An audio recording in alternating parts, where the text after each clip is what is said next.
there. What's your name and what's your question? Hi, this is TJ Zwarich with agentsofandom.com. First, I just wanted to say, Gabriel, thank you for, we got to meet yesterday, and your warmth and willingness to engage with your fans. It's been the highlight of the weekend for me so far, so I want to thank you for thanks, that. Man. Well, I love you guys. And really do.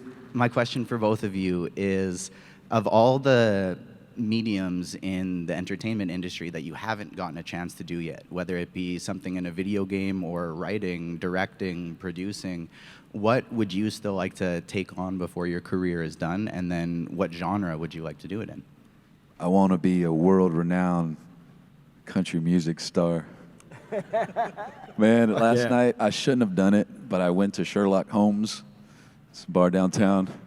And I don't know if any of y'all were there. If you were, don't tell nobody what you saw. But no, anyway, there was a guitar. Like, I walked, first of all, I went on Friday night, and they wouldn't let me in because I didn't have my ID. And so, so I was like, so I came ready last night with my ID. I was like, I'm going to show them. I'm 40 years old. I am old enough to be in here. And literally no one is at the door. I just walk in, and I'm just like, would anyone like to see my ID? God dang it! You know, so I go in there and I look, and there's a guitarist leaning on the wall, and no one's playing it. And the mic's set up, everything's good, soundboard's there. I was like, okay. I go to the bar. I was like, can I sing everybody some songs? He's like, I mean, it's all right with me, but you have to ask the guy who's performing tonight. So I went over. I found him. His name was Al Barrett. Really nice guy. Beautiful voice, great. And when he was young, he had a big hair, like big curly hair, and kind of looked like Art Garfunkel if he was in The Sopranos. And he's like Art Garfunkel, but he sings like Paul Simon. He's really, really amazing. And yeah, man, he actually knew the bass player for Stevie Ray Vaughan. I was friends with him. Stevie Ray Vaughan is, you know, a big inspiration for me. And he said, yeah, he let me play. So I was like his squire, you know, like he would take a break, and before he'd go back on, I'd play like 2 or 3 songs. So all night last night I was playing music. So that's probably what I would want to be. I'd want to play music. Yeah. I think the 2 things that I want to do in the next decade, I want to play a cowboy, I want to play a gunman, and I want to play a knight. I need armor and a horse. I'll be your squire, too. Yeah, hell yeah. So those are 2 things that I'd like to check off the list of, like, to do. And it doesn't matter to me what medium, TV or film or games. I'll be very, very happy. I'll have to brush up on the English accent. Yeah, exactly. It's kind of a northern accent. And then I want to throw the party. I want to be a showrunner. I want to run my own show. To be able to call all my friends and say, hey, I've got a job for you to come in and do. That's probably, those are the 3 things I'd like to tick off over the next decade. If I was going to be in another department, I'd want to do camera, I think. If I was going to go back and get the schooling for another department of what we do, I'd try to be camera. Another good podcast, Team Deacons, Roger Deakins. You should listen to Team Deacons. It's incredible. It's like film school. Between Script Notes and Team Deacons, everything you need to know. Just make a movie. Yeah. Hi there. What's your name and what's your question? Hi. How are you doing? Good. I'm well, thank you. I was just wondering what it was like for you guys to play kind of each other. Like, what was the difference like? How did you collaborate? What was that like for your journey there? Yeah. I played the games and was so happy because it was like, okay, you know, I'm not going to have to go around the world to find this character. It's really going to be like we wear the same boots. You know what I mean? It's just like, just felt very, very natural. And so I just took my inspiration from him and infused it with the authenticity that I hoped that I already had possessed. And it was like breathing, man. It was almost involuntary. It just felt very natural. When you're starting out as an actor, you think you can do everything. And when you're a child, you can do anything and everything. as you find yourself in a world, in the professional world, you find that there is, I don't want to say a limit, but there is a sphere. Like you have sort of like this first circle of like what your face does on camera. And that is basically your historical inheritance.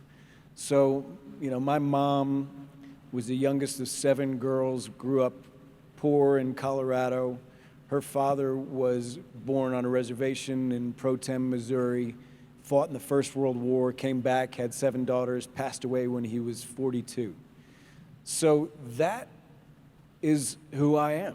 Like that man is who I came from, and all my other ancestors.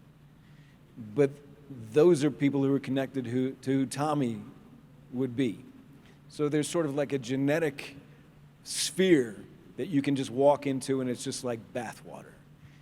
And I grew up in Colorado and then Virginia, and as soon as I started to understand that my voice, that the Southern grit, that the Missouri, that the Texas was part of who I am, made it very easy for me to look at a role and say, that's for me. I can walk into that and with very little effort find my place in that world. And so Tommy just falls into that sphere where like you pick it up, you're like, I can't do this wrong. Like that's an amazing experience as an actor to be like, this is just where I live. And you have to discover that over time. So we both kind of felt that then. It was kind of like one of those experiences. Yeah. And I really identify with what you're saying because I'm a big believer of what's mine is mine and no one else's. And what belongs to others is theirs, and I don't covet that. You know what I mean? It's just, there's certain things that I know that I'm the only one that is here to do this, you know. Yeah. And this I mean, one these are kind of like felt like gifts. that, you know. Like If we have gifts, they're the gifts that we have received and like Right. the opportunity to put them in the world, you know? yeah, there's happened a few times. I play a certain vengeance demon where it kind of felt that way, and Well, you know, I played a Terminator too. no. I was the penultimate Terminator in Sarah Connor Chronicles. Oh my If they'd gone a God, second dude. season, I was going to be the Terminator for season 2. Oh my God! Look at that. See, Bastards. it's just man, it's in the stars sometimes. Just in the stars. Hey there, what's your name and what's your question? Awesome. Hey, my name is Noel. So this question's probably a bit more your territory, Jeffrey. However, you can feel free to chip in too, Gabriel. But like, since you starred in the original like project that shall not be named, which We was can a name the video- games now. The strike hasn't started for video games. Okay, for the Next Last week. of Us video game, but then and now you're Perry in the in that show that shall not be named. Like, what was it like for you to sort of like jump from like playing like maybe not the same characters, but like within like sort of like the same story within these two different mediums? That must have been like some deja vu for you. Well, let's see if I can answer this in a sort of non-committal way. I think that what I talked about just previously was it rings the same. Like you have a circle of casting. Like these are the things that you can walk into very easily. And so what you don't want to do is do the same thing in every role. So I want to always make sure that I'm not just falling back into a habit of like, well, I'll just play this exactly the same way I played Tommy. And what, I mean, sort of, I'm pursuing something now that is not real in any way, shape, or form. That is not greenlit, that is not necessarily going to be a show, that is not necessarily going to be anything. But the first person that I have to prove it to is myself. And so my investigation right now is the same investigation that I made after playing Tommy, was that I'm going to look for the voice. I'm going to look for the way the guy moves. I'm going to look for the way, what is his profession and what can I do to hone those techniques and prove to myself that I'm capable of this. And what are the relationships like? What are the words that I might be saying, and can I believe myself in this part? And then hopefully I'll be able to translate that to an audition, and hopefully this thing becomes something real, and I get into contention, and it becomes a thing. But there is certainly for me a level of like, prove it to me. I want to watch myself do it and know that I'm doing it right. And that's the journey that I took from Tommy to the thing that shall not be named, was like, I better not be mistaken for Tommy when I come on the screen. The voice can be similar, but he's not from Texas. So I'm going to find a way to find that voice and find that life and find the relationships. And that's kind of the journey of all acting for me. You got family in Texas? No, Colorado. Oh, Colorado? Close enough. 'Cause damn, you were good, man. They do call Colorado the I like Texas of the middle. Yeah, there you go. And they call Alberta the Texas Canada. And they call us the Alberta of America. Hey, Noel. Is it Noel? I like your costume. I love owls. And you know what I like is how in different countries the animals make different sounds. Like my wife is Romanian, and dogs don't say ruff ruff there. They say hum hum, hum hum. Like if you're gonna do a dog sound. And for owls, it's not who. They call them boos, like a boo, boo boo. That's what a owl says, and that's what an owl says in Romania. Anyway, fun fact. Now, this will be our last question of the panel, I'm afraid, but I have wonderful news. These two gentlemen will be at their tables later on this afternoon, so if you have more questions, please feel come by Come their on tables. by. Even just a chat, for sure. Please do. Hi there. What's your name and what's your question? Hi, my name's Jerice. My first question is for Jeff. Was there anything that Gabriel did differently in his live action portrayal that you really liked? I can't speak directly to that. Except to say he did no wrong. Like, we'll talk about the character. Like, everything that he did was. I was trying though. Well, good. Yeah. Tommy, that character likes to do a little bit of wrong. Yeah. I mean, As you probably can tell when you locked up in Travis County Jail, which I know what the inside of that place looks like in real life, so it was not hard to imagine. Yeah. The wonderful things that the changes were it was like we're swimming in the same ocean. I mean that to me was the experience of it, and it was to me seamless as an outside observer. Thank you. Thank you. The next one is for Gabriel.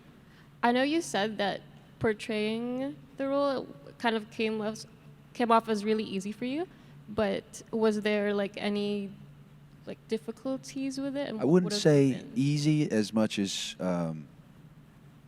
kind of Familiar? familiar, right? And But also there's 25 years of work the before it becomes easy. Like like- really just and then 40 years of just of life of living. You know what I mean?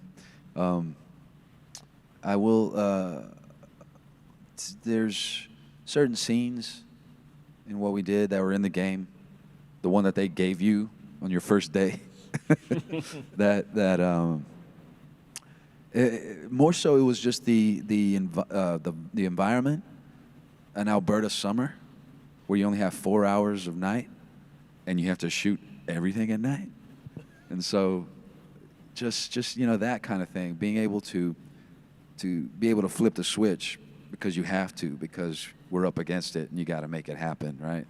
And while I don't know how many times you guys performed that scene on the mocap stage, we had, I think, 2 swings at the plate, like literally just 2, and because that big yellow thing was coming up, and that always kind of, you can't shoot a night shoot with with the big star coming up, but so I would say it was really kind of a lot of the technical things that were challenging, but that's really fun because then pressure is fun. Pressure is a privilege, and so I think that it makes diamonds, as we know. So I think it was that just some of those challenges and restrictions that we had. Guys, this has been so much fun. Thank you for thank joining you. us here at Edmonton Expo. Yeah. Pleasure. Jeffrey Thank you. Pierce and Gabriel Luna, everybody. Like we said, if you have any more questions, they will be at their autograph tables later on. If you just want to pop by and chat, they're more than willing.